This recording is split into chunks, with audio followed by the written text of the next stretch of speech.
사연을 읽어볼게요. 요 근래 들어 경제적인 문제로 이혼을 자주 생각했는데 추석에 시댁 다녀오고 나서부터 이혼 생각이 더 확실해졌어요. 질려서 이혼해야겠다는 생각은 드는데 너무 황당하고 어이가 없어서 뭘 어떻게 어디서부터 시작해야 할지도 막막하고 혹시라도 애기 때문에 마음 약해질까 싶어서 여러분께 쓴소리도 듣고 조언도 듣고 싶어서 글씁니다. 저는 32살, 남편은 34살이고요. 결혼 4년 차에 28개월 된 아들이 하나 있어요. 둘이 만나 서로 사랑해서 결혼했고 저랑 남편 사이에 친정이랑 시댁 사이에 경제적인 격차는 있었지만 그게 크게 발목을 붙잡지는 않았기 때문에 별탈 없이 살아왔는데 1년 전에 남편이 다니던 회사를 그만두고 편의점을 차리면서부터 경제적인 불화가 시작됐어요. 그리고 멀쩡히 살아계시는 친정부모님을 두고서 시댁과 남편이 친정에서 받을 유산 소리를 꺼내서 질릴 대로 질려버렸어요. 문제가 경제적인 부분에서 터진 거니까 경제적인 부분 위주로 쓰자면 저는 커피 전문점만 4개를 하고 있어서 평균 2천 정도 벌어요. 친정부모님은 9억대 아파트에 살고 계시고 따로 일은 안 하시지만 부동산 쪽으로 재산이 좀 있으셔서 노후 걱정도 없으세요. 언니가 한 명 있는데 형부가 부모님이 안 계셔서 언니네 부부가 부모님 모시고 살고 있어서 나중에 따로 부모님만 계신 걸로 걱정하고 그럴 일이 없어요. 남편은 회사 다닐 때 연봉이 4천 정도여서 그렇게 적은 연봉은 아니었어요. 그런데 제가 제 가게에서 사장으로 유동적으로 일하니까 스트레스도 안 받고 힘도 안 들고 자기 사업하면 무조건 큰 돈 벌 수 있다고 생각한 건지 결혼하고 얼마 안 돼서부터 나도 회사 간두고 가게나 하나 차리고 싶다. 부럽다. 라는 말을 종종 했어요. 저는 꽤 오래 자영업해온 사람으로서 쉽게 하는 일도 아니고 자리 잡히면 안정적이겠지만 그 자리라는 게 언제 잡힐지도 모르는 불안정한 일이니까 만류했습니다. 시댁은 부사인데 2억 전세로 살고 있지만 따로 빚이 있거나 한 건 아니에요.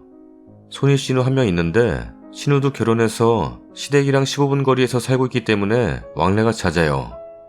장남이라 언젠간 모셔야 할 것 같다고 생각했는데 결혼 전부터 남편이 시부모님 모실 일은 없을 거라고 대신 매달 50만원씩만 드리자고 해서 그렇게 했어요. 그거에 대해서는 시부모님이나 신우나 동의한 부분이니까 문제 없었고요. 시아버님이 퇴직하시고 아파트 경비를 하고 계셔서 100만원씩 벌고 계시고 저희 50만원, 신우 30만원씩 매달 들여와서 생활에 어려움은 없이 사신 걸로 알아요. 지금 살고 있는 곳이 경기도 외곽에 있는 4억대 아파트인데 결혼할 때 저 1억 5천에 부모님이 2억 보태주셔서 산 거예요. 한 커피숍이 있는 건물이 부모님 소유 건물인데 부모님께서 자식이 힘들게 버는 돈 못 받겠다고 하셔서 월세 따로 안 내고 있어요. 그렇다고 친정부모님께는 꼬박꼬박 돈 드리는 것도 없고 가끔 명절이나 생신 때 용돈 드리는 게 전부예요. 거기다 아기가 있다 보니 움직이기가 어려워서 가끔 매장 하나 부모님이 대신 봐주실 때가 많아요. 결혼하고 경제권은 제가 맡아서 관리했는데 남편이 말하기를 경제권을 맡기기는 하지만 시부모님 매달 생활비 드리는 거 빠뜨리지 않았으면 좋겠고 자기가 버는 거 자기 이름으로 모아줬으면 좋겠다고 해서 남편 월급이 300 조금 넘었는데 50만원 시댁에 드리고 100만원 저희 생활비로 쓰고 나머지는 전부 남편 이름으로 모아놨어요. 남편 월급에서 나오는 생활비 100만원 외에 나머지 생활비는 제가 버는 걸로 썼고요. 둘만 살 때는 그래도 둘이 합쳐서 200만원으로 생활하고 남아서 저축도 조금 가능했는데 아기 생겼을 때부터는 돈이 훨씬 더 많이 들어서 생활비 제 돈으로 쓰는 게 훨씬 많았어요. 그래도 남편 월급에서 생활비 더 안 썼고 차곡차곡 모아놨네요. 그리고 정확하게 1년 3개월 전에 갑자기 남편이 앞으로 자기 월급은 자기가 관리하겠다고 하면서 자기 월급을 뺏어가다시피 했어요. 그러더니 회사 사표 내고 대출받아서 편의점 차린 게 작년 7월이니까 1년하고도 한 달 됐네요. 물론 회사 사표 내고 대출받는 거 저한테 상의 같은 건 전혀 없었고요. 사표 내고 와서는 저한테 사표 냈다고 통보했고 대출받고 와서는 저한테 대출받았다고 통보하더라고요. 결혼 전부터 회사를 좋아한 건 아니었지만 그래도 자기 일에 나름대로 애착 갖고 열심히 하던 사람이니까 혹시 무슨 문제 일으켜서 잘린 건가 싶었는데 자기가 스스로 관둔 거였어요. 솔직히 그때 정말 화가 나서 이혼 생각했었는데 갓 돌지는 애기 때문에 참고 또 참은 거예요. 그러더니 덜컥 저한테 편의점 차렸다고 하길래 무슨 돈으로 차린 거냐고 물어보니까 제가 자기 앞으로 모아놨던 돈 3천만 원, 퇴직금 받은 거, 대출 5천만 원 받아서 차렸다고 일은 일대로 다 저질러 놓고 나서야 얘기하더라고요. 아직까지도 저는 퇴직금으로 얼마 받은 건지도 모르고요. 하도 기가 막혀서 2주 넘게 말도 안 하고 지내다가 결국 애기 때문에 참고 살기로 하고 이왕 돈이란 돈 다 들여서 차린 건데 잘 되기나 빌어야지 싶어서 제가 먼저 풀었어요. 제가 경제권은 당신 빚 다 갚고 나면 그때 다시 나한테 넘기라고 했고요. 근데 사실 우리나라 편의점이 거의 한 건물에 한 개씩 있다시피 하니까 유동인구가 정말 많거나 자리가 정말 좋지 않은 이상은 제대로 수익 나기가 어려운 것 같더라고요. 물론 장사가 하루아침에 판가름 나는 건 아니지만 그래도 장사가 너무 안 되고 있어요. 월세, 관리비, 전기세, 인건비 등등 다 빼고 나면 수익 남는 게 150에서 180 정도고요. 그러면서 저한테 생활비로 쓰라고 매달 50만 원씩 주더라고요. 근데 3개월 후에 신우한테 전화가 온 거예요. 시댁에 생활비가 3달 동안 안 들어왔다고. 처음에는 정신없어서 시댁에 돈 붙이는 것도 잊어버렸나 보다 했는데 알고 보니 저한테는 자기 맘대로 저질러 놓고 안 되니까 자존심에 티내기가 싫었던 거였어요. 시댁엔 자리 잡히면 자기가 말할 테니 알리지 말라고 했던 터라 회사 간둔 것도 모르고 있는데 지 맘대로 일 저질러 놓고 뜻대로 안 되니까 뭐 물어보려고 하면 짜증부터 내고 결국엔 자기가 시댁에 다 말씀드리고 생활비 30만 원씩만 드리는 걸로 결정했나 봐요.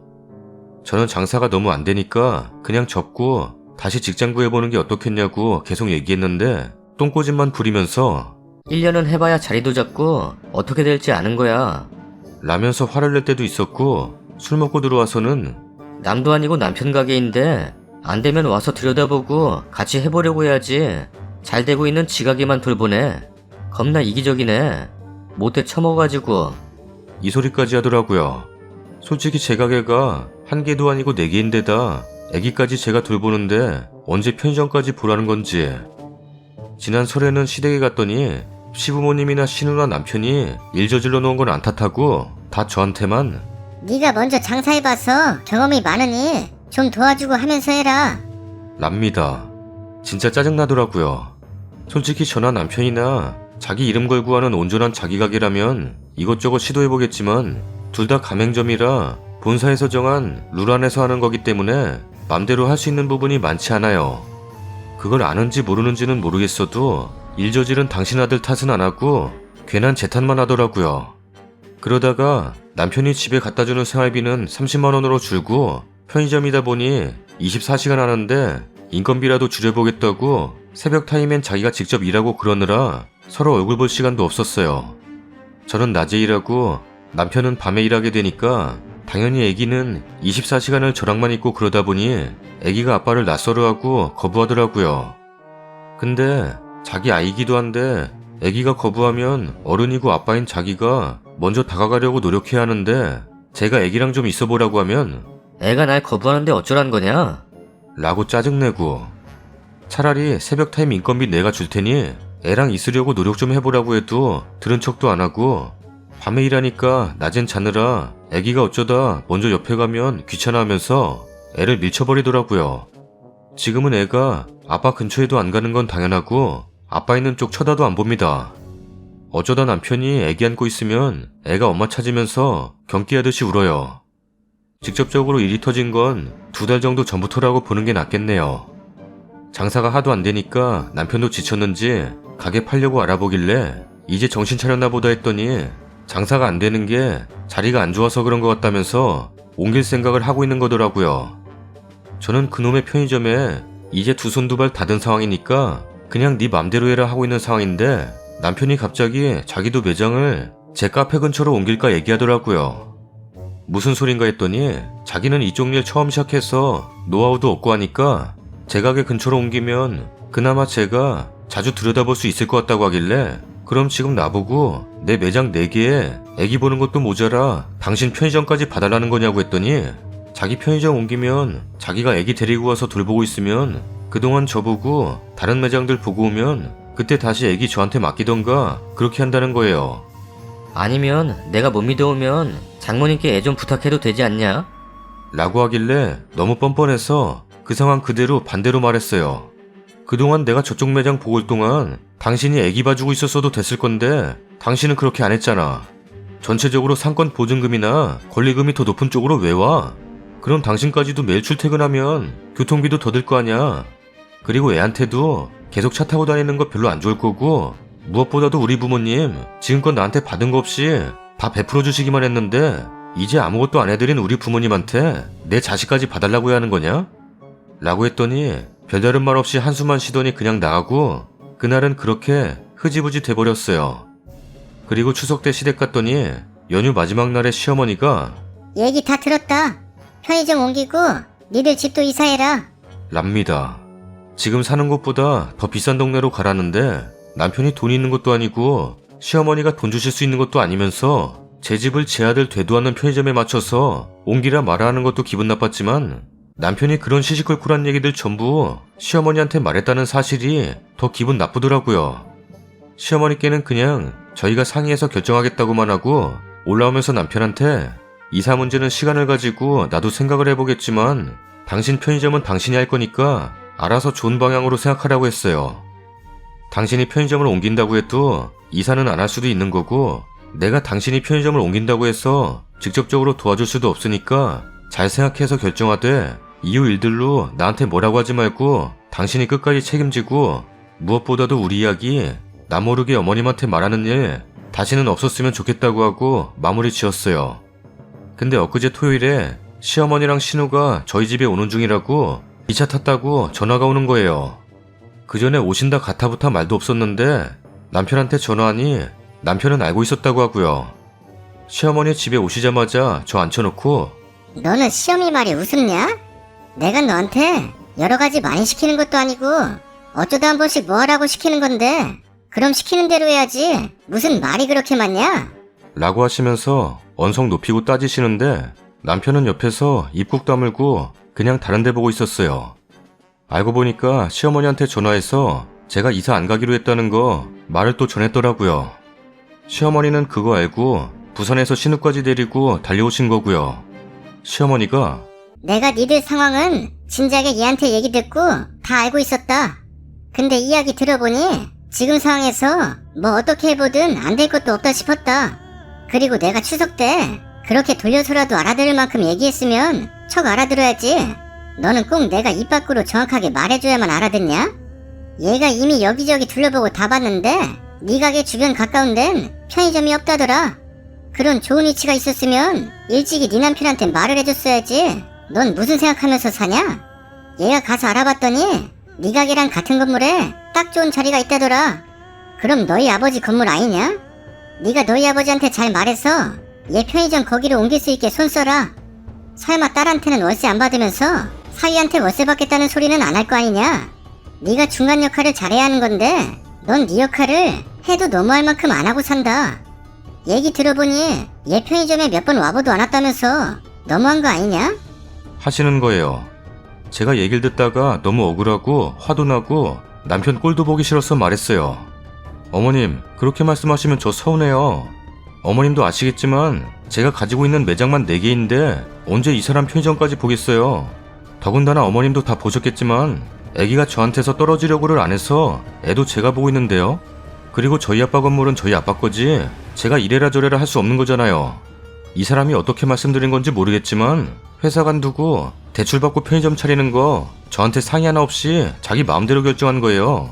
솔직히 말하면 장인어른 장모님이 사주신 집에서 살면서 용돈 들여도 시원찮을 판인데 장사 안 되니까 저희 아빠 건물에 월세도 안 내고 그냥 들어가게 해달라니 그게 무슨 말씀이세요?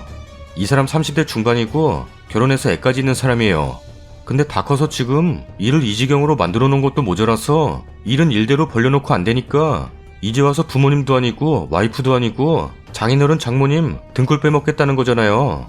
지금 어머님한테 욕 들어먹고 혼나야 할 사람은 제가 아니라 이 사람인 것 같은데요? 이러면서 그간 제대로 못했던 말 다 했더니 시어머니가 정말 까무라칠 소리를 하더라고요. 어차피 그 건물에 네가 새 들어서 장사하고 있는데 나중에 너희 부모님 돌아가시면 네 앞으로 떨어질 거 아니냐? 어차피 나중에 네 거 될 건물에 미리 들어가겠다는 건데 그게 왜 너희 부모님 등골 빼먹는 짓이냐? 어차피 너희 부모님 벌어놓은 돈들도 다 네 돈 될 거 아니냐? 지금 얘가 남들 등이나 쳐먹겠다고 하는 것도 아니고 다 열심히 살아보겠다고 남도 아니고 부탁 좀 하겠다는데 거기서 왜 등골 빼먹는다는 소리가 나오냐? 내가 너 바깥 일로 너무 놔둔다고 생각은 했지만 정신 차려라 이거사. 남일 아니고 네 남편 일이야. 남 좋자고 하는 일 아니고 다 생각해보면 너 좋자고 하는 짓이라고. 그리고 이참에 우리도 집 하나 해주고 어차피 다시 너가 물려받을 거 아니냐? 이렇게 말씀하시는데 솔직히 더 뭐라고 하셨는지 기억도 안 납니다. 부모님 돌아가신 해 유산이네 소리 나올 때부터 머릿속 하얘지고 몸이 부들부들 떨리더라고요. 저희 부모님 시부모님보다 연세도 적으시고 어디 아픈 것도 없이 멀쩡하세요. 근데 지금 멀쩡하신 두 분 돌아가시길 바라는 것도 아니고 어떻게 유산 소리를 꺼낼 수가 있는지 저로서는 이해하고 싶지도 않고 기가 막히고 다시 생각해도 몸이 부들부들 떨립니다. 저도 너무 화가 나고 정말 그냥 머릿속이 하얘져서 유산 이야기 꺼내지도 마세요. 더 들을 말 없으니까 그런 소리 하시려면 제 집에서 나가세요. 하고 우산을 쥐어주고 거의 반강제로 내쫓았어요. 밖에 비가 많이 왔거든요. 그랬더니 입 다물고 있던 남편이 이럽니다. 서운하다. 나를 남으로 생각하냐? 되게 서운하네. 내가 건물을 달라는 것도 아니고 돈을 달라는 것도 아니고 그냥 자리 하나만 내달라는 건데 내가 네 유산 탐내는 것처럼 보여? 꼴도 보기 싫으네. 그러면서 시어머니 신호 뒤쫓아서 나가더니 안 들어오길래 편의점 갔나 보다 했는데 일요일 아침에 술 냄새 풍기면서 완전히 인사불성돼서 들어와가지고는 있는 것들이 더하네. 재수없으니까 죽을 때 그 돈 다 싸가지고 가. 랍니다. 정말 많이 생각했지만 더는 같이 못 살겠다는 게 최종 결론이에요. 차라리 애기가 아빠를 좋아하기라도 하면 100번 1000번 제가 욕먹을 소리 듣더라도 참고 살지 모르지만 애기도 아빠 싫어하고 저도 이런 사람하고는 더 못 살겠네요. 2딸 곱게만 키워주신 저희 부모님 그렇게 대한 사람들이랑 얼굴 보고 못 살 것 같아요. 남편이 돈을 못 벌어오고 시댁이 막대하고 이런 거 다 떠나서 저희 부모님 유산 소리를 꺼냈다는 자체가 저는 용납이 안 됩니다. 어제 남편 술 깨고 편의점 나가기 전에 이혼하자는 얘기했더니 개나 소나 이혼하냐? 라네요.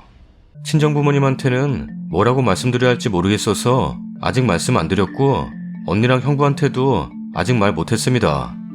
소송 걸려고 하는데 형부가 변호사 사무실 사무장으로 일하고 있어서 변호사는 금방 구할 것 같아요. 애기 양육권, 친권 다 제가 받을 수 있을지 양육비 위자료 받아낼 수 있을지 아무것도 모르겠어요.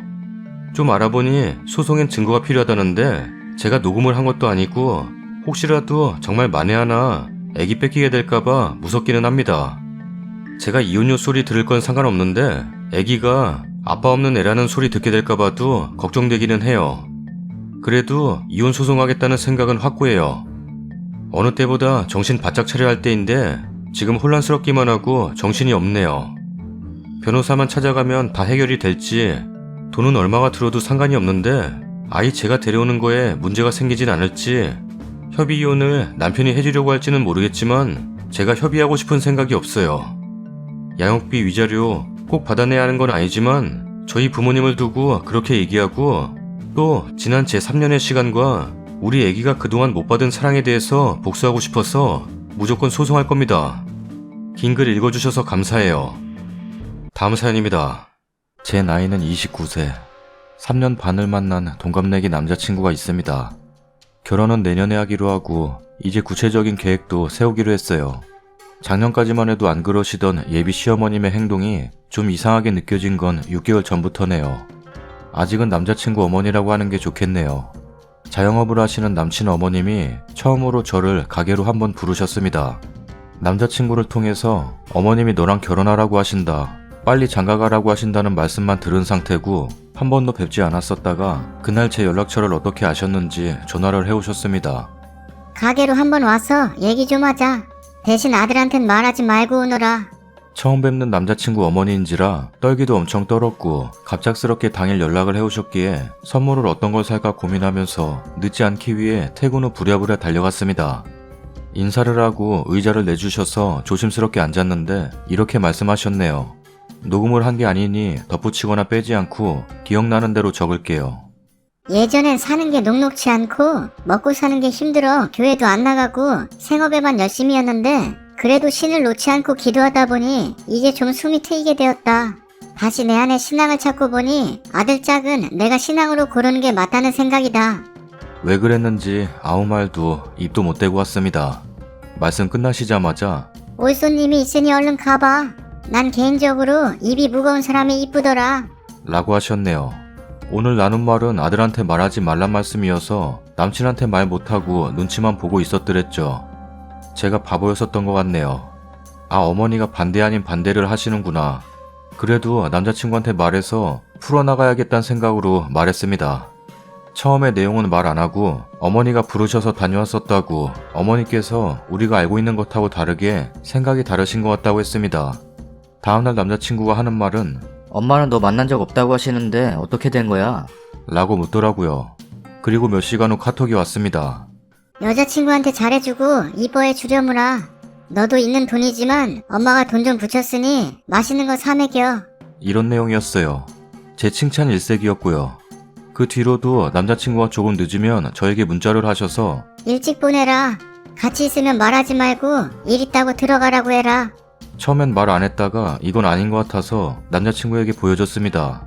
자기가 유도리 있게 엄마한테 얘기하겠다 했고 2, 3일 뒤에 저한테 그러더군요. 엄마는 그런 문자 한 적이 없다는데? 이게 도대체 무슨 상황인지 모르겠다. 엄마 울던데.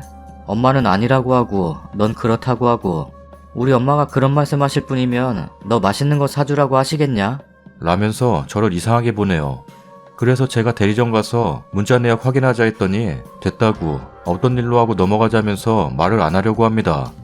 저는 어떻게 해야 할지도 모르겠고 그렇다고 남자친구 어머니가 그런 거 아니냐 대놓고 따지지도 못하고 결혼할 사람 부모님이라고 생각했으니 함부로 그러지 못하는 제 마음은 알기나 하는지 지금 상황은 오히려 제가 이간질하는 상황처럼 비춰져서 모욕적이기까지 하고 천사 같다고 생각했던 남자친구 어머님께 찾아가 삼자대면을 할 수도 없고 일단 결혼 생각부터 깨는 게 맞는 건지 본인은 만난 적도 없고 그런 문자 보낸 적도 없다고 하시니 저는 어떻게 대처해야 하는지 조언 좀 해주셨으면 좋겠습니다. 부탁드려요. 당사자로서 너무 답답해서요. 댓글입니다. 저는 남편 만나 잘 살고 있지만 옛날에 저도 그런 일 겪어본지라 헤어지더라도 진실을 보여주고 끝내시길. 위에 분들 말처럼 증거 모으시고 얕게 구세요. 이간질해서 떼놓으려고 하는 거니까. 문자 올 때마다 보관하시고 남친한텐 말하지 말고 시간을 벌어요. 일단은 여우처럼 해서 남친하고 싸우는 일 없이 오히려 조용하면 더 이간질하려고 문자도 자주 할 테고 그 이간질도 수위가 높아질 거예요. 그때까지 모았다가 녹음도 하시고 헤어지자고 말할 때를 정해서 그날 딱 들이대시고 돌아서세요. 저 같은 경우는 남자가 다 알고 매달렸었어요. 그땐 이미 제가 돌아선 후였죠. 잘 해결하시길. 님 그 결혼 다시 생각해요. 님은 지금 요단강 건너기 직전이에요. 저희 친할머니가 우리 엄마한테 그렇게 음흉했어요. 결혼하고 나서도 엄마랑 아빠랑 이간질을 하더라고요. 그래서 다녀오면 엄만 화병. 아빠한테 말해봤자 우리 엄마 그럴 사람 아니다 드립. 저도 할머니가 그런 줄은 몰랐으니깐요. 자식 며느리한테 하는 게 완전 달라요. 하여튼 여러가지 문제로 결국 이혼했어요. 좋으시겠죠. 그렇게 원하던 아들을 자기 품에 안겨드렸으니. 이런 시모 의외로 많아요. 지금껏 법 없이도 살 인자한 엄마였어도 막상 아들 뺏긴다 생각 들면 이런 행악하는. 남자들은 이런 엄마들의 심리를 잘 모릅니다. 님만 다쳐요. 대놓고 반대 안 하니까 결혼은 시킨다 치고 그 이후 결혼 생활은 뻔한 거 아니겠어요? 난 진짜 당하고 사는 사람도 바보 같아서 화나요. 후기입니다. 글 올리고 이틀 정도 지났네요. 많은 분들 글 읽고 생각 참 많이 했습니다. 그리고 어제 점심시간에 통신사에 가서 문자 내역을 뽑았습니다. 제가 문자를 받은 시각과 일치하는 시각에 송신자의 번호가 나왔습니다. 다 보여주진 않고 번호의 일부만 나오더라고요. 남친 어머님의 번호와 일치하는 걸 보고 속이 뒤틀리면서도 이상하게 섭섭한. 처음에는 이럴 줄 모르고 지웠는데 나머지 8건의 문자는 안 지우고 보관하고 있었습니다. 어쩐 일인지 그간 남친 어머니 일로 사이가 안 좋아서 서로 연락도 안 하고 있다가 카톡으로 살랑살랑 거리면서 퇴근 후 잠깐 보자고 했네요. 내심 기대를 했어요. 아, 얘가 나름대로 앞뒤 사정을 다 알고서 나한테 미안하단 말이라도 하려는 건가 하면서요. 만났습니다. 그런데 웬걸요. 내가 그 일로 속상해하고 있는 것도 알고 그 때문에 연락도 안 하고 있었단 걸 아는 사람이 아무 일도 없었던 듯 평소처럼 행동하고 말하고 그냥 예전처럼 만나면 커피 전문점에서 이야기하는 그런 일상. 싸워도 며칠 동안 말 안 하다가 아무렇지 않게 연락하고 행동하는 모습에 지쳐 있었는데 남친 엄마일 이후로 나는 탈모에다 불면증에다 문자 오는 소리만 들으면 심장부터 두근거리는 지경까지 왔는데 어쩜 이렇게도 태평할까. 커피 전문점에서 만나 그렇게 2시간이 지났을까요? 9시 반에 만났으니 11시 반 정도. 예상대로 저한테 문자가 왔네요. 방구하고 같이 있니? 작정하고 답장을 했습니다. 아니에요. 전 집인데.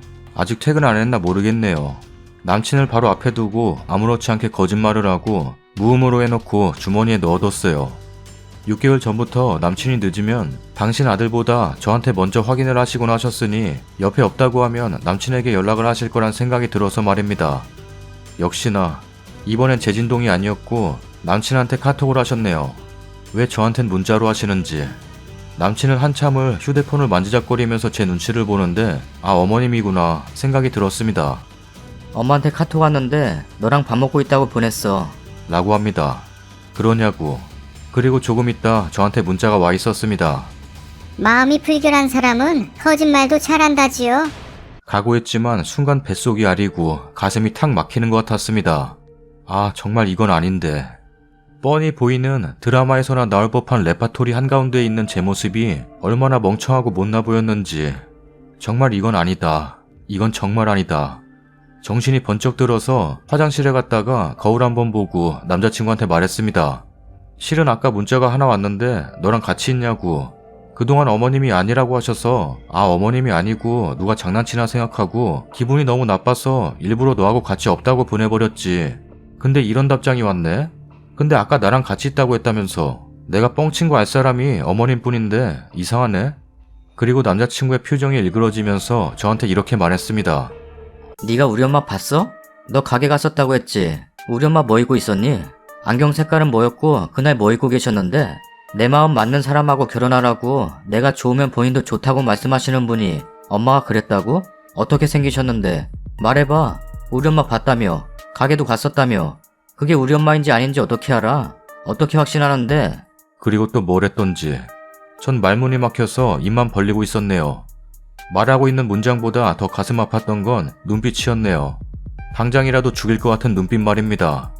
아무 말 없이 그러는 모습을 멍하니 보면서 떠오른 건 내가 3년 반 동안 뭘 한 거며 남친 집에선 어떻게 하면 마음에 들어 하실까. 잠자기 전 누워서 혼자 히히거리며 상상하던 제 모습. 그런 눈빛을 보고 있다가 가방에서 주섬주섬 내역서를 꺼내 테이블 위에 놓았습니다. 내가 정리하는 대신 앞으로는 그만큼 어머니께 잘해드려 하고 말입니다. 엘리베이터를 타는 순간 갑자기 북받쳐 눈물 나면서도 에라이 방구 같은 놈. 슬프면서도 속이 시원한 게 말로 표현하기 힘든 감정이었네요. 전화가 몇 통화 와 있지만 전 돌아갈 마음도 다신 생각하고 싶지도 않은. 생각하기 나름이지만 이제라도 멈출 수 있어서 다행이란 생각이 듭니다. 왜 그토록 제가 마음에 안 드셨는지. 넉넉하진 않지만 비슷한 경제력, 집안 환경 등등 어쩌면 따지자면 조금은 제가 더 나은. 이런 말하기는 그렇지만요. 그냥 생각하다 보니 여기까지 하게 됐네요. 아들인 남친도 모르는 어머님 마음을 제가 알 리가 있나요? 처음엔 훅이라는 게 있는지도 몰랐습니다. 제가 외동이라 말할 사람도 없고 그렇다고 친구들한테 말하면 흉이 될까 말도 못했는데 여기에 털어놓고 이틀 동안 눈팅만 하면서 결심하고 댓글 달아주신 분들께 감사한 마음도 들고 그래서 훅이 남기게 되었습니다. 언젠간 만나게 될 미래를 함께할 인연의 어머님은 지금과는 다른 분이었으면 좋겠습니다. 모두 고마워요. 댓글입니다. 잘됐네 잘됐어. 혼전에 그런 미저리 모자 털어낸 게 어디야. 글쓴이 힘내고 전남친 그 눈빛 절대 잊지 말고 돌아와도 받아주지 마요. 결국 결혼해봤자 님 편은 없다는 거 확실해졌으니 해피엔딩으로 끝나서 다행이다. 정말 다행이다. 마음이 불결한 사람은 거짓말도 잘한다지요? 진짜 소름 끼친다. 누가 마음이 불결한 사람인지 모르겠네. 자기네 아들한테 자기 그런 적 없다고 계속 거짓말해놓고 지가 한 짓은 안 보이나? 진짜 그 아주머니 정신적으로 문제있네. 오글거린다. 사이코끼 있는 듯. 남친 어머니 원대로 헤어지게 되었네요. 참 드라마를 많이 보셨나? 잘 헤어졌다고 말하고 싶어요. 그 남자 누굴 만나던 자신이 원하는 짝이랑은 결혼 못할 거예요. 마음이 불결한 사람은 거짓말을 잘한다니 본인 입으로 본인 욕을 하고 있네요. 헬게이트 탈출 축하드려요. 다음 사연입니다. 안녕하세요. 제 여동생 아이디를 빌려 남겨봅니다. 저는 31살 불쌍한 남자입니다. 왜 불쌍하냐고요? 사랑하는 사람과 헤어지게 될 이유가 무시무시한 먹성 때문입니다. 말도 안 되죠? 겨우 그것 때문에라고요? 제 여자친구는 어마무시하게 많이 먹습니다. 처음 소개팅에서 만난 자리에서 예쁜 눈웃음으로 인사하며 다가오던 여자친구. 알면 알수록 매력있고 제 친구들한테도 진국이라고 불릴 만큼 좋은 성격. 네, 최고의 여자친구입니다. 그러나 두려울 정도로 너무 먹습니다. 남중남고 나와서 사내 놈들이 식판에 코 박고 마시는 건지 먹는 건지 모를 정도로 괴물 같은 식성들은 많이 봐왔어도 여자가 괴물처럼 먹는 건 처음입니다. 만난 지 한 달 정도는 밥을 안 먹었습니다. 숨긴 거죠. 저녁에 약속 잡아 만나자면 저녁은 꼭 먹고 나오는 여자친구. 어쩔 수 없이 디저트 카페 가서 커피에 케이크 같은 거 먹으면서 데이트했습니다. 만난 지 3개월 넘어가니 여자친구는 더 이상 숨김없이 먹습니다. 누구나 첫 기억은 잊을 수 없다죠. 배가 무지 고파서 오늘은 많이 먹을 거라 자기가 쏘겠다는 여자친구 말에 귀엽게 생각하고 자주 가는 갈비찜 맛집에 데려갔습니다. 매운 갈비찜 제일 큰 거 5, 6인분짜리 시켜서 양념까지 쓱쓱 다 긁어먹고는 메뉴판 한 번 더 보더니 모자르네. 이모님, 여기 갈비전골 대짜 하나랑 밥 2공기 추가요. 라면서 또 시켜 먹습니다. 가격을 슬쩍 보니 10만원은 훌쩍 넘었습니다. 어머님이 돈 관리하시고 용돈 받는 여자친구가 뭔 돈이 있나 싶어 빌지를 제가 숨기고 카운터로 걸어가니 오빠, 계산 내가 할 거야. 줘. 오빠는 후식 사용. 회식 마냥 많이 나온 영수증보다 무섭던 여자친구의 후식 먹자는 말. 참 오싹했습니다. 평소와 다르게 느껴지니 이날 저는 여자친구가 저랑 헤어지려고 일부러 그런 줄로 알고 있었습니다. 이별만큼은 아니길 불안한 마음으로 한 발씩 떨어져 힘없이 고개 숙이고 카페로 터벅터벅 걸어가니 다가와선 손 꼭 잡고는 자기야, 미안해. 너무 많이 나왔지? 라며 애교 부리는 여자친구를 보자 저도 모르게 안심이 됐습니다. 그 후로 데이트는 늘 맛집 탐방. 영화는 말없이 눈으로 보는 건데 그게 데이트냐며 싫다는 여자친구. 조르고 졸라서 처음으로 작년에 영화 한 번 봤습니다. 그 후로 끝. 고깃집 가면 10만원은 그냥 애교. 소고기 먹는 날이면 3, 40만원은 그냥 기본. 족발집에서는 무조건 보쌈 대짜에 족발 중짜에 양념족발 소짜에 서비스 요리 싹쓸이. 중간에 몇 걸음 걷다 보면 꼭 먹고야마는 파리바게트 빵, 조수 떡볶이 세트. 충격적인 길거리 닭꼬치 5개 먹고 20개 포장. 치킨 먹으러 가면 후라이드에 양념 순살에 구운 치킨. 제일 좋아하는 피자는 2판 시켜 먹지만 먹고 나서도 아쉽다며 샐러드 바를 몇 번 왔다 갔다. 회 먹으러 가면 회는 양에 차본 적이 단 한 번도 없어. 라며 수족관을 싹 쓸어버릴 듯한 먹성. 여자친구는 놀이공원을 먹으러 갑니다. 놀이공원 가면 놀이기구보다 이것저것 먹어보는데 더 행복을 느끼는 여자친구. 펜션 잡고 놀러가는 날은 완전 피난길 마냥 이마트를 싹 쓸어버릴 기세. 내년에 결혼을 생각하니 여자친구의 집에 인사하러 처음 간 날 상다리 부서지도록 차려놓으신 여자친구 어머님께 감동받아 맛있게 먹는 모습 보여주려 하기도 전에 일반집 국그릇에 담겨오는 고봉밥의 흠짓. 네, 여자친구 먹성은 집안 내력입니다. 밥 어렵게 싹 비우고 후식으로 과일까지 먹고 집에 와서 소화제 먹고 끙끙대며 누워 생각해보니 밥 먹을 때 대화 한 번 없었습니다. 아버님, 어머님, 여자친구와 막내 동생 다들 숨 안 쉬고 먹기만 하길래 한숨 쉬며 결국 잠들었습니다. 2번째 방문 때 아침부터 굶고 점심도 거르고 찾아갔습니다. 아버님과 식사 후 술 한잔 마시는데 밥 안 굶길 자신만 있으면 데려가게 라고 하십니다. 이런저런 이야기 더하다가 듣게 된 한 달 생활비. 집에 돌아와 아무리 생각해도 이건 아닌 것 같습니다. 여자친구 집안 자체 마인드가 먹기 위해 돈 버는 듯 합니다. 여자친구와 결혼하면 식비 감당이 안 될 듯 합니다. 저는 월 고정수입 600, 또 다른 월 부수입 300과 합쳐도 먹고는 살아도 제가 꿈꾸는 노후에 맞는 저축은 안 될 듯 합니다. 여자친구를 사랑하고 모든 모습까지 좋다 한들 이제는 조심스레 마음이 멀어집니다. 집에서 어떤 여자친구인지 몰랐기에 집에 빚이 조금 있다던 여자친구. 아버님과 술 한잔 기울이다 보니 말씀해 주십니다. 아버님이 지금은 힘드시지만 한창 수입이 좋았던 시절에 쓰던 씀씀이가 지금까지 그대로 쓰다 보니 매월 적자가 난다고 합니다. 대부분 식비죠. 아무리 식성이 좋다고 해도 빚을 내면서 먹는 건 아니라고 봅니다. 여자친구가 이젠 자리 좀 잡은 프리랜서인데 하루 종일 집에서 뭐든 시켜 먹고 할 텐데 겁납니다. 신용카드 웬만해선 안 쓰던 제가 어느 달은 700을 찍은 적도 있습니다. 내역서를 보면 전부 음식, 그놈의 맛집. 취업하고부터 매월 대부분 적금 들고 뭔가 살 때는 신중하고 모아서 쓰다 보니 부모님 도움도 있었지만 제가 사람답게 산다고 집 살 때 보태주셔서 30 이전에 제 집을 살 수 있었습니다. 이제는 크게 들어갈 돈 없다 싶어 결혼하면 저축을 좀 더 열심히 하고 싶습니다. 물론 여유 있습니다. 그게 여자친구가 먹는 데 쓴다고 아깝지 않습니다.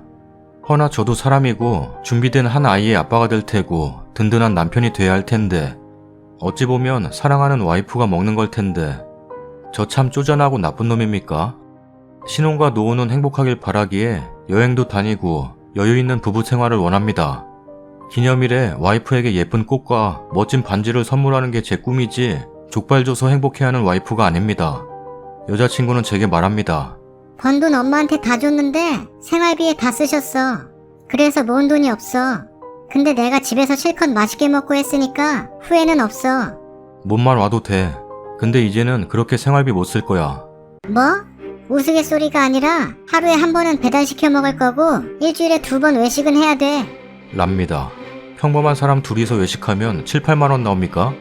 여자친구랑 먹으면 한 끼 10만 원은 기본이니까 이젠 예전에 두 사람이서 먹던 계산 상식도 잊어갑니다. 앞으로는 아기를 위해 준비도 해야 하고 우리가 추억에 남는 삶을 위해 여행도 다니는데 쓰자니까 제 돈으로 저축하고 여행이든 뭐든 취미활동하고 자기가 번 돈으로 식비 쓰겠답니다. 그래서 네가 버는 돈으로 식비는 턱도 없을 거라는 제 말에 자기가 결혼 고민해본답니다. 누구한테나 친절하고 천사 같던 제 여자친구가 음식 때문에 저렇게 변해가는지 모르겠습니다. 저희 부모님 앞에서도 그 식사 자리에서 코스 하나 먹고도 하나 더 추가해서 식사 시간만 2시간, 그중 1시간은 여자친구 혼자 먹던 시간, 잘 먹어서 예쁘다며 웃던 저희 부모님인데 이 정도인 걸 아시면 결혼 반대하실 겁니다. 이런 이유로 결혼 못하는 제가 너무 바보 같지만 어디 말할 것도 없습니다. 정말 사랑하는데 자신이 없습니다. 감당하고 결혼해 살라고 하면 사는 게 정상입니까? 제가 못난 바보입니까? 여자친구 보탬 없이 시작은 제 모든 걸로 한다 해도 미래를 위해서는 함께 노력해야 한다고 생각합니다.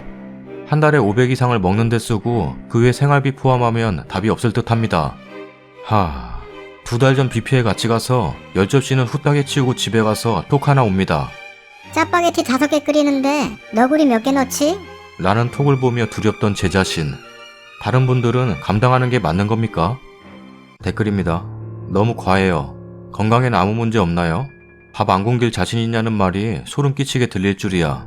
그 정도면 푸드파이터 아니에요? 사람 사는데 필요한 의식주 중에 제일 중요한 식이 안 맞는다면 결혼하지 않아야 할 듯해요. 식탐 고치기 힘들고 여자친구네 가풍이 그렇다면서요. 고치라고 하면 다들 이해 못하면서 먹을 거 가지고 그러냐고 할걸요? 결혼 다시 생각해보심이 좋겠네요. 뇌하수체 이상 아닐까요? 저 정도 드시는데 살은 안 찌시고요. 보통 체격이면 대사가 너무 빠른데요. 내분비 쪽 이상 없는지 검사 한번 받아보시는 걸 추천해요. 제 친구 이야기인 줄 알았네요. 그 친구가 사과 한 상자 이틀 만에 디저트로 다 먹는 엄청난 식성인데 말랐어요. 오히려 저혈당. 치즈케이크 3호 2판 앉은 자리에서 다 먹고 물도 엄청 많이 마시고 라면 5개에 밥 말아 먹고 그러다 시집 갔는데 남편이랑 그 문제로 많이 다투더라고요. 근데 결정적으로 아기 낳았는데 엄마 식성 닮아서 젖병만 보면 정말 눈이 뒤집히고 숨을 헐떡이면서 빨리 내놓으라고 난리. 이유식 그렇게 전투적으로 먹는 아기 처음 봤어요. 결국 남편이 못 견디고 해외 근무 지원해서 혼자 미국으로 가버렸죠. 생활비만 딱딱 보내주고 언제 돌아온다 말도 없고 식성도 부부관계 파탄의 원인이 될 수 있구나 느꼈네요. 후기입니다. 아침에 일어나 보니 어머니께 문자가 왔네요. 아침부터 출근하는 아들한테 싫은 소리 안 하고 싶지만 긴 말 안 하겠고 여자친구와 정리해라. 통보식으로 와 있길래 당황해서 동생에게 전화해보니 전날 밤 제가 처음 쓴 글을 프린트해서 주방 식탁에 올려놓고 어머니가 새벽부터 아침 준비하시다가 보셨고 어머니는 노발대발. 동생에게 우선 아버지께는 말하지 말라 하고 아침부터 동생 밖에 끌고 나오셔서 저한테 문자 보낸 거라 합니다. 동생이랑 통화할 때 어머니는 옆에 계셨습니다. 바꿔받으시곤 오늘 퇴근 시간에 맞춰서 집으로 오신다고 합니다. 결국 정리할 마음이었지만 이런 식으로 알리기는 싫었는데 동생이 이럴 땐 아주 독합니다. 근데 뭐 저를 위한 거니까 참아야죠. 통화 후 곧장 차 돌려 우선 본집 근처 카페입니다. 며칠 전부터 마음도 착잡하고 또 오늘은 어머니께 너무 죄송해 일도 손에 잡히질 않습니다. 우선 제가 좋아하는 여자이고 칭찬도 많이 해서 부모님이 무척 예쁘게 봐주셨는데 상황 정리 좀 하기 위해서 동생한테 어머니께는 말하지 말고 카페로 잠깐 오라고 했습니다. 제가 헤어지는 것에 갈등을 많이 하는 걸 제 동생이 알고 저를 걱정 많이 했습니다. 처음에는 주방 식탁이 아니라 아버지 서재에 올려놓을 걸 참았다고 합니다. 미련한 저를 위해서 충격요법이란 생각 들어 의견 없이 지른 일에 대해 혼내는 건 참아봅니다. 하루하루 더 몸도 지치고 마음도 복잡합니다. 모든 계획적인 걸 선호하고 시간이 돈보다 중요하다 생각하는 제가 오늘 일정까지 전부 미루고 불안한 마음으로 카페에 앉아서 핸드폰이나 뒤적거리는 모습이 싫습니다. 이제는 이 상황이 힘들기보다는 짜증, 작게 원망도 됩니다. 몇 년, 몇 달, 언제부턴가 평생 살아온 모습과 신념이 어긋나기 시작했던 일상이 이별한 지금까지도 엉망입니다. 그래도 차라리 모든 걸 제 탓으로 돌려야 잊어버리는데 마음은 더 편할 듯 합니다. 생각 정리 좀 하다가 아버지 출근하시면 어머니한테 가봐야겠습니다. 많은 조언 감사합니다. 사실 저는 네이트판을 안 합니다. 이런 고민을 여동생이 알게 된 계기가 있습니다. 여동생이 아직 학생이라 생활비를 부모님이 지원해 주시는데 학원비를 사정상 제 카드를 써야 했었습니다. 결제 알림 문자를 확인차 제가 동생에게 보내줄 때 누적 금액을 지우지 않고 그대로 보내준 게 화근입니다. 그 후 동생과 여자친구에 대한 일로 마찰이 있었고 평소에 네이트판을 자주 보는 동생이 시어머니 등 여러 사람의 식탐 이야기를 링크로 보내주고 다른 시각으로 현실을 받아들여보라는 동생의 권유로 아이디를 빌려 글을 쓰게 된 겁니다. 동생이 댓글 읽어보라며 들어와 보니 현실이 많이 보입니다. 댓글 보기 전에 여자친구와 대화는 끝난 상태였습니다. 후기, 여자친구는 음식은 사람의 자유 중 하나라는 고집이고 식습관도 바꾸고 싶지 않다고 합니다. 네, 저와 음식 둘 중 음식이 중요하다는 말이죠. 자신보다 돈이 아깝냐는 말, 헛웃음 한번 나더니 너 또한 음식이 나보다 중요하냐 물으니 자기는 아니라며 저를 치사한 놈 만들어버립니다. 건강과 미래에 대한 저축, 몇 시간을 달래고 달래서 말해도 그저 귀 닫고 본인 말만 하려고 합니다. 본문 댓글을 보고 나서 만났다 해도 저런 상황에서 병원 이야기는 절대로 꺼낼 수 없었겠죠. 대화 중 지치는 걸 떠나 짜증만 커지니 저도 이해심은 더 이상 없었던 것 같습니다. 너가 번 돈 너가 먹는데 다 쓴다 했으니 나도 내가 번 돈 우리를 위해 저축 안 할 것이고 취미와 그동안 사고 싶었던 모든 걸 다 사겠으며 여행도 혼자서 다닐 거라고 말했습니다. 그랬더니 돌아오는 대답은 그럴 거면 결혼은 왜 하냐? 라고 묻습니다. 그럼 너는 먹으려고 결혼하냐? 물어보니까 안전벨트를 탁 풀면서 그럼 하지 마. 하고는 내리길래 그래 하고는 출발했습니다. 집에 와 아무 생각 없이 잠만 푹 자고 일어나 보니 여자친구에게 부재중 전화가 많이 와 있었고 제가 답이 없으니 문자로 미안하다며 연락이 왔습니다. 저는 끝까지 연락 안 했습니다. 지금까지도 전화는 오지만 받기 싫습니다. 700만 원. 큰 금액이 누구에겐 거짓으로 들리겠지만 그달에 여자친구 아버님 생신도 있어서 좋은 양주 선물을 생각했는데 여자친구의 의견은 먹을 것이 좋을 것 같다는 말에 백화점 가서 한우 선물 세트 2개와 좋은 곳 가서 저녁 대접까지 하다 보니까 완전 털털털. 여자친구와 일주일에 금토일 플러스 평일 한 번 정도를 만나는데 주말은 여자친구와 하루 종일 같이 있습니다. 그러다 보니 한 끼 10만 원만 잡아도 입맛도 이제는 까다롭고 정말 고급. 연애 초반에 맛있고 좋은 곳을 여러 번 데려갔는데 그 후로 그런 곳만 가자 합니다. 그러다 보니 가격도 가격인데 먹성까지 좋다 보니 10만 원은 훌쩍 넘게 되길 마련입니다. 이런 곳도 주말 저녁에 한 번 간다 한들 맛 좋고 저렴한 곳을 가면 가격 부담을 덜어내고 엄청나게 먹다 보니까 결국은 비슷비슷합니다. 연애 초에 도시락을 몇 번 싸주던 여자친구 맛도 아주 좋아요. 집에 있을 때는 요리라도 해먹어보려고 애교 부리며 부탁해본 결말은 더 끔찍. 큰 당면 몇 인분인가요? 한 봉지 다 넣습니까? 된장찌개 한 번 끓이면 전골 냄비에 해먹습니다. 비싼 차돌박이도 몇 봉지 사와서 먹고 끓이고 반복. 닭볶음탕은 닭만 3마리, 감자 10개 이상. 당근, 호박, 고구마 등등 전부 듬뿍 가득.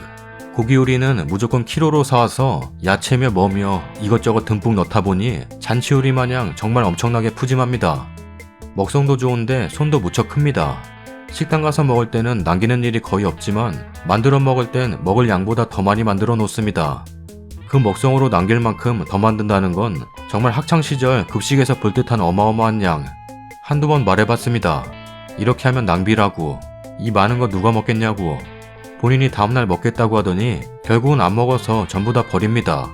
그 당시에도 와이프로는 아니겠다는 고민을 몇 번 해봤지만 사람 마음이란 게 쉽게 잊어버리고 지울 수 있다면 얼마나 좋겠습니까? 첫 글과 지금 글을 쓰면서도 마음이 턱 막히고 우울합니다. 여자친구 체형이 궁금하다 하셨죠? 제 눈에는 예쁘고 좋지만 솔직히 뚱뚱합니다. 여지껏 누굴 외모로 판단한 적은 없었지만 뚱뚱한 여자친구는 이번이 처음은 맞습니다. 그래도 언제나 밝고 잘 웃는 모습에 매력을 느꼈고 이것저것 뚱뚱한 모습 뒤 가려진 좋은 모습에 정말 그전 누구보다 많이 사랑하게 됐습니다.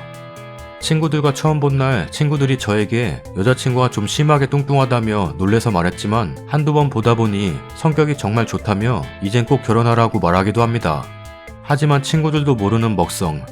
저희 부모님은 가족될 사람이라서 처음부터 숨김 없었을까요? 여자친구는 피해의식이 많이 있습니다. 닭꼬치를 5개 먹고 포장한 것도 분명 그 자리에서 먹을 수 있지만 남을 의식하기 때문입니다. 식당에서 추가 주문할 때도 직원이 오면 오빠, 이거 더 먹을 거라고? 이 말을 꼭 합니다. 제가 먹을 거라는 걸 남에게 보여줍니다. 주말에 같이 있을 때 제가 운동 갔다 온다면 가지 말라고 싫다 합니다. 운동하기엔 같이 있는 시간이 아깝다며 애교 부리며 붙잡습니다. 그래도 결국 한 번이라도 갔다 와서 보면 수두룩 쌓여서 비어있는 배달 음식들. 그리고 주방에서 뭐 만들고 있는 여자친구. 저는 운동하는 걸 무척 좋아해서 이것저것 많은 운동 취미가 있습니다. 과식은 안 하지만 맛있는 것도 좋아합니다. 하지만 여자친구를 만나고 매일 보는 것도 아닌데 생활 습관도 엉망이 돼버리고 10kg 이상 살이 쪘을 때 처음 느껴본 찌뿌둥 답답하고 무겁던 제 몸. 움직여도 귀찮고 모든 게 다 귀찮게 느껴지고 여자친구와 함께 걷다가 우연히 본 유리창에 비추던 우리 모습. 뚱뚱한 여자와 뚱뚱한 남자. 그 후로 운동도 다시 시작하고 여자친구 식성 따라 안 먹고 평소 양만큼만 먹으니 쉽게 빠질 수 있었습니다. 같이 운동하자고 조르고 졸라서 등산 가기로 한 날 20분도 못 올라가서는 좀 쉬자며 돗자리 깔던 여자친구. 하나, 둘, 셋, 넷, 다섯, 여섯, 일곱, 여덟. 도시락 등장.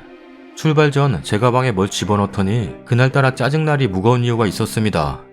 우걱우걱 싹 비우고 출발하자는 여자친구 말에 올라가려니 뒤에서 들리는 한마디. 위로 말고 아래로. 이런 일이 몇 있다 보니 그냥 운동은 저 혼자 합니다. 이제 더 이상 먹는 즐거움이 없습니다. 세상 모든 음식을 제게 먹어보라 준다 해도 빵은 밀가루 맛, 고기는 그냥 씹는 맛 뜯는 맛, 무엇을 준다고 해도 이제는 다 똑같은 음식. 문자 내용 중 하나인 자신이 뚱뚱해 싫어진 거냐고. 그럼 지금까지 만남은 가식으로 보였나 봅니다. 뚱뚱한 모습, 집안, 직업 등등 그저 사랑하는 마음으로 이겨내보려고 했었고 나보다 멋지고 좋은 모습만 보려고 노력했습니다. 제가 여자친구를 정말 사랑하고 늘 자랑했기에 저희 부모님도 친구들도 여자친구를 선입견 없이 좋은 모습으로 인정해줬는데 억지와 고집, 본인은 포기 못하겠다는 이기적인 모습에 지난 몇 년간 만남이 아깝게 느껴질 정도입니다. 제가 그동안 여자친구에게 쏟아부은 돈들은 아까움 없이 잊을 수는 있겠지만 그동안 만나서 행복했던 추억은 잊기 어렵겠죠? 참 쓸쓸한 겨울이 될 것 같습니다. 댓글입니다. 얘기를 들으니 먹성은 물론 많이 게으른 스타일이네요. 자기는 먹는데 자기 돈 쓴다면서 글쓴이 돈은 저축하라니요. 뭔 이기심인지 참 잘하셨어요. 좋은 여자분 만나실 거예요. 오빠 더 먹을 거라고? 이건 좀 먹을 거면 당당하게 먹지.